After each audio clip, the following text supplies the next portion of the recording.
Cheers. It's a beautiful spring day and the caramel corn cream ale is ready to go.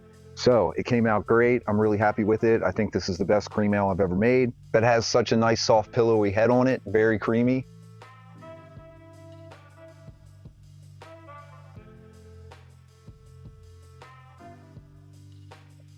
Oh yeah, that's good stuff. The cream ales were big pre-prohibition, and in the United States, it was brewed to compete with all of the European lagers that were coming out. So it was faster to make, and the cream ale is trying to match a clean, crisp lager, but it's an ale. So I use a very clean yeast strain. It's a Chico strain. I use a lot of flaked corn. I love using corn. It produces highly fermentable sugars, but doesn't impart a whole lot of flavor. There's a slight corn flavor, you can get a hint of it.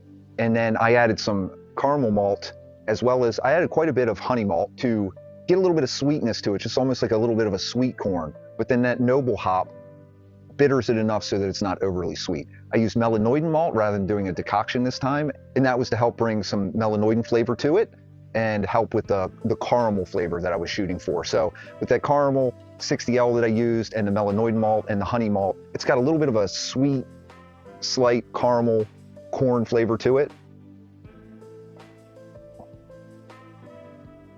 I'm really pleased with it. There's no cream. There's no lactose or milk or anything in cream ale. It's about the mouthfeel and the texture of the beer. Comes off very smooth, very creamy and rich, yet it's light and cleans off the palate really quickly. If you watch my channel, you know that I brew a lot of corn cream ales, and this is my best yet. This is a great spring and summer beer. I actually just got done cutting my grass, so this is the perfect lawnmower beer. So I'm drinking some great refreshing beer after cutting the grass. It's highly crushable, and that's where all those terms come from. Lawnmower beer, it's a hot day and you cut the grass and then you want to put down some beer. I'm going to take you through the whole brewing process from grain to glass. We'll see how I made it, come back and talk about the beer some more. That is 10 pounds of Viking Pilsner Malt, 2 pounds of German Pilsner Malt, 1 3/4 pound honey malt, ½ pound of Munich Malt, 3/4 pound of Caramel 60L malt, ½ pound of Melanoidin malt, and ½ pound of Carapils malt. I have 8 pounds of flaked corn and 2 pounds of rice hulls that do not need to be milled. Okay, I'm ready to mash in. I have my strike water at 158 degrees. I did not obsess over my water profile. I just used city water, which is Portland Bull Run Reservoir. It's great water, very low mineral content. It can run a little high on the pH. I added some lactic acid to bring it down. I want to get it to around 6, which is fine to mash in. I added a little bit of calcium chloride just because I want a chloride to sulfate ratio that's a little bit higher. I want it more on the chloride side. But besides that, there's nothing else added, and I'm keeping it simple and not obsessing over it. So let's mash in. I'm gonna add it in slowly to mix it as I go, to avoid dough balls as much as possible.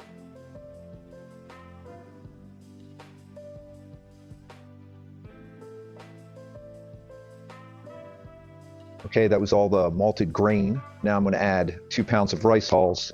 And the reason I'm adding the rice hulls is because all of the flaked corn that I'm about to add. And the flaked corn can certainly create stuck mash. And as always, I push my volume to the max. Now 8 pounds of flaked corn.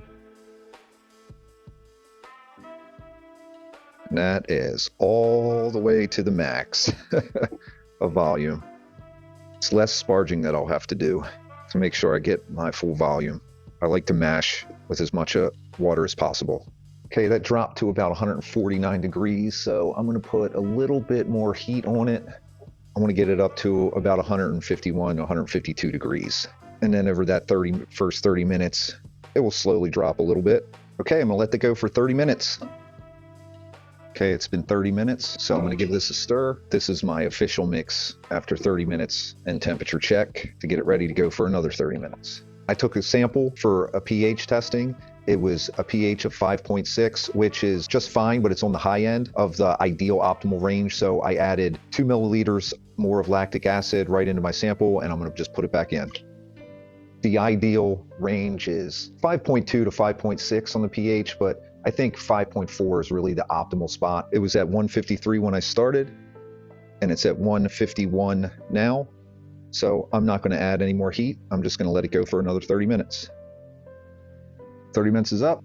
Okay, it's down to about 149 degrees. I'm going to go ahead and put a little bit more heat on it and do a final 30 minutes for a total 90-minute mash time. I mix it while I'm adding the heat slowly. I don't want it to spike too much. Okay, let that go for its final 30 minutes. It's at 153 degrees. Okay, mash is complete. So what I'm going to do is raise the temperature to mash out. I'm going to raise the temperature to 170 degrees. I have the heat back on. I'm going to stir it while it heats up. So that will denature the enzymes and completely end the conversion process. It will lock in the profile, so no more starches will convert to sugar. At the higher temperature, it makes it easier to drain out of the grain bed as well, and also sparge. I already have my sparge water heated up. I have the pH adjusted on the sparge water. It's right at about 5.4. That way it won't extract any tannins, any harsh flavors when the pH is lower, at the same pH as the mash. It prevents that from happening at higher temperatures. And that sparge water will be 170 degrees as well, so that'll help drain and rinse all the sugars. But I keep stirring it the whole time to prevent scorching. I don't want to scorch the bottom of the wort. The tannins come from the husk of the grain. The flaked corn doesn't have anything to worry about. It smells great. I'm gonna let this sit for 10 minutes and get everything ready to sparge. Okay, most of that has drained out nicely, so we're gonna go ahead and sparge, which I'm just gonna dump hot water, 170 degree sparge water on top of the grain bed to rinse it and try to get every last sugar I can out of that and get up to my pre-boil volume that I want. It's definitely very slow, borderline stuck. I could have maybe added a little bit more rice hulls. There's a lot of flaked corn in there. It is draining, but I definitely have to poke some holes.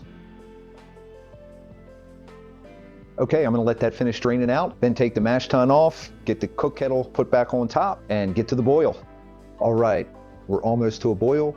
I've lowered the heat down just a little bit so that it doesn't boil over. This is the kettle corn ale that I brewed a while back.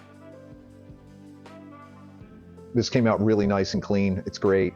All right, here it goes, starting to get little bubbles. It's already foaming quite a bit. I don't want it to boil over. It's a huge mess. It's starting to boil now. Okay, that is boiling. I'm going to turn it up a little bit so it's a little more vigorous. This time around too, I stirred it up quite a bit while it was heating up, coming to a boil. Okay, that's boiling really nicely. It's been 45 minutes of boil, so I'm going to add some bittering hops. I'm adding Hallertau Hops. It's just a noble hop. I'm not looking to hop this beer very much, so I'm only adding 2 ounces total, so I'm going to add half of it now. I'll add the rest. It's a little less than an ounce. I think I put a little bit more than an ounce in. It's fine. I'm not worried about it. I'm gonna let that go for another 45 minutes of boil. I'm really doing a long boil this time because I really want the Maillard reactions. I want caramelization. I want to really make sure that this beer is thoroughly cooked. I'm just drinking on a little bit of English brown ale that I made a while back. Came out really nice. Can't see too clearly the light through that, but it's crystal clear, nice brown color. Go back and check out my video on that one if you really want to see it. All right, we're ready to add the last bit of hops and the Whirlflock. It's a hot side fining to help the protein settle out, and we're at the end of boil. Now I'm drinking on a little hazy IPA, NEPA, New England IPA. Just made me think of it since I was adding the last bit of hops. Hops made me think about New England IPA, but check out that video too if you're interested in that one. All right, last bit of hops. We're gonna add a Whirlflock tablet. This Carrageenan or Irish moss, which is seaweed, and that helps coagulate the proteins and let it drop out. So, and it goes. We'll let this go 10 minutes. Okay, that's flame out. Let's chill this down as fast as possible. In goes the chiller. Copper coil immersion chiller. Turn the water on. All right, we'll chill that down to about 65 degrees and then drain to the fermenter. That's a method I came up with to aerate this really well to oxygenate it before pitching the yeast. All right, here we go. It's fully aerated. I decided to chill it down colder than 65 since I got good cold groundwater still right now. That immersion chiller made it easy. I got it down to 61 degrees. for this style, cream ale. It's kind of, there's a little bit of hybridization of lager and ale. I want to start to ferment at a lower temperature. It'll rise on its own. So I want it super clean and crisp. This Imperial Yeast Flagship A07. It's like a Chico strain. It really likes to be oxygenated really well. This is the only time you want to oxygenate, because you don't want to later oxidize it. After ferment's complete, no oxygen anywhere near it. You can see over there, I got my Speidel 12-liter fermenter. That's full of a batch that I made up yesterday of a golden ale for a 2.5-gallon batch, just a small batch for beginners. I'm gonna put that video out showing how to do it all grain, just a stovetop all grain, small batch. It's just been 24 hours. It's slowly bubbling a little bit on the airlock. You can see it. I can see a little bit of Kreuzen on the top. So I'm pretty pleased with that. It looks like it's doing well. Okay, that's all filled up. It looks like it's just about 11 gallons. I look inside there, maybe a little shy. That's okay. Okay, I'm gonna take my sample for my gravity reading, my initial gravity reading.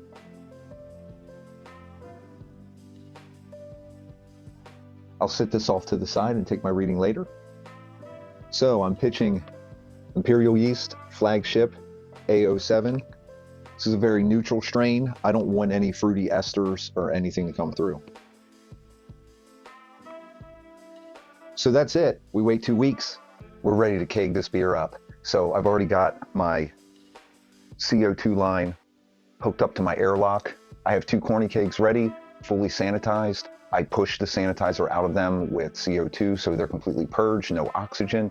And now I've got the gas line hooked up to the airlock of the fermentation vessel. And I'm going to take my sample for my gravity reading, and then I'm going to hook up the outline to the corny keg so that it's a fully gravity closed loop transfer, and I will get no oxygen into these kegs at all. Okay, I'm going to take my sample to take my gravity reading.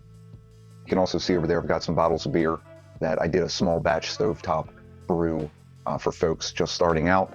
I primed those bottles, and so they are over there carbonating at room temperature. So I'm gonna let them go for 2 weeks. A lot of projects going on. I also have back here 2 kegs you can see with the spunding valves on it. They are lager. I've already cold fermented them, and I'm doing diacetyl rest, and then I'm gonna drop the temperature back down and put them back in my cold storage. I've got 3 different fermentation systems set up right now. Let's go ahead and take a sample. We'll see if I pressurize this a little too much. Hopefully not. I released it from the relief valve up there a little bit because the CO2 from this keg, when I hooked it up, it pressurized this tank, which I like because it'll help kick off the transfer, but I got to take a gravity sample.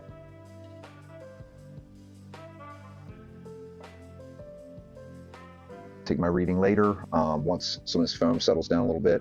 My initial gravity was a little higher than I anticipated. I expect that this is going to be a little bit stronger than I planned, but I will live with the slightly stronger alcohol. I can blow off a little bit of air out of this too.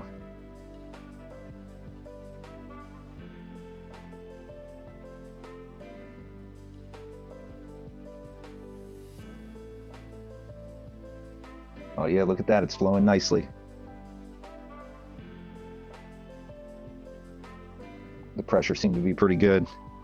So the beer's flowing in. I have a floating dip tube that's sitting at the bottom, so this is filling up from the bottom and pushing the CO2 back out and into the fermenter to just keep that closed loop and introduce no oxygen into it, and it will slowly fill from the bottom up. Now I can already feel the weight in there. I'll fill this keg, then I'll fill the other keg and put them under pressure. One of them will go into storage, most likely cold storage. The other one I want to get into my kegerator as fast as possible so that I can pour it and start drinking it, but everything has seemed to go well. It's clearing up pretty nice already. It's been in the keg for about a week. After a couple more weeks, I expect it to clear out. It's essentially lagering in the keg now, even though this is an ale. It smells great. It's not hopped very much. I just used a noble hop to bitter it a bit so it doesn't end up being too sweet. I got a little bit of color in there. Just trying to get a little bit of caramel rather than a straw yellow. That is a nice thing about brewing with corn too. You can get very straw yellow colors out of it and be very, very light in color. But for this one, I wanted a little bit more caramel, and I'm happy with that. I use Pilsner Malt as well rather than Maris Otter. I've always kind of uniquely used Maris Otter for my cream ales, but I decided to go with a Pilsner Malt. Maris Otter can have a little bit more of a nutty flavor to it. I love it. It's one of my favorite malts to use, but I decided to go with Pilsner and try to really emulate and see if I can compete with a lager. Right now I have a Maibock Lagering. It started as a Munich Helles, but turned into a Maibock, so it's stronger, it's a little bit darker. And when that's ready in a couple weeks, I'm lagering that out as well. Then I'll do a side-by-side comparison and see how close they come. I did brew this a little bit of a higher gravity, so this is 5.78%. I wouldn't normally make it that high. I think the efficiency of the Pilsner Malt really, it bumped it up. My gravity was a little higher than I planned. My initial gravity was 1.062 with a final gravity of 1.018. So it still is a full body beer, but it's still light and refreshing. It's very clean. It's very crisp. It comes off the palate, even though it's a very soft mouthfeel. And it's creamy. The head, you can see the head's still retaining. It's got good lacing.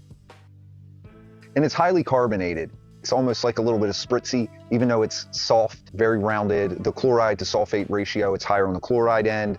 That also helps with that mouthfeel. I'm really excited to compare it to the lager that I made as well. I brewed my lager a week before I brewed this cream ale. And the lager still has a couple more weeks to go before it's ready. This was done a week ago. So you can see it's faster. Of course, ultimately without using gelatin, really I'm going to lager this for a couple more weeks for it to clear out. But it's pretty clear right now. It is really, it's looking pretty good. It's got a little bit of color that I like, kind of a little bit more for spring beer transitioning into summer. We'll see how this holds up against the Maibock. I hope you're finding value in the content. Please check out my other videos. I've got a great color correction on an Irish red ale that I did. That was my last video, check that out. But of course, we're cruising into spring and summer. I have a whole bunch more content coming out and on the way. Cheers and see you again real soon. Thanks for watching.